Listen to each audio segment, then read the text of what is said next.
Gece çöktü köyümüzün ardına, ay vuruyor garip evin damına.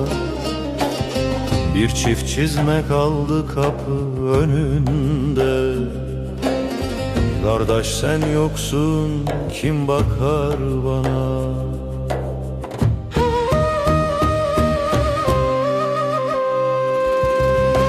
Kardeş sen yoksun, dağlar dilsiz şimdi.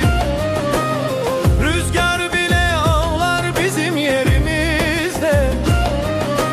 Bir tas çorba soğur ocak başında. Ben seni çağırmam, içim parçalanır diye. Hatıran var eski ceviz altında.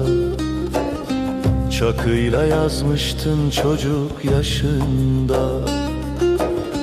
Ölsek de ayrılmayız demiş idin. Toprak aldı seni gençlik çağında.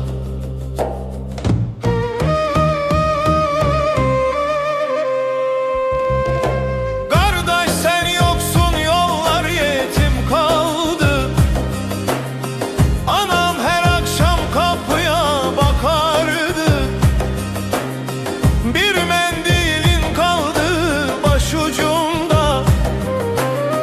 Kokun gitmesin diye sarıp ağlardım. Kış gelince soba sessiz yanıyor. Sen olmayınca ev buz tutuyor. Bir omuzluk dünya yükü altında. Şimdi yükler beni yere vuruyor.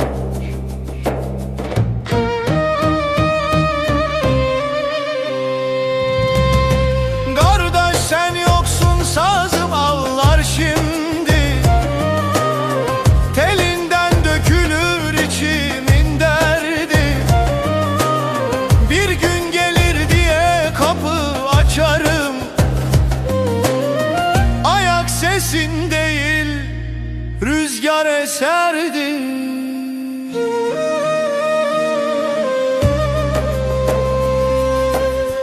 Mezarına vardım dün ikindide. Toprak susar mı hiç sevda dilinde? Dedim beni de al yanına kardeş. Kuşlar sustu o da eğiminde.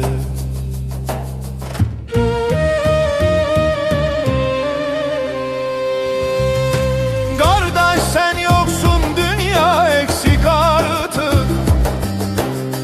Gülen yüzüm kaldı eski bir artık.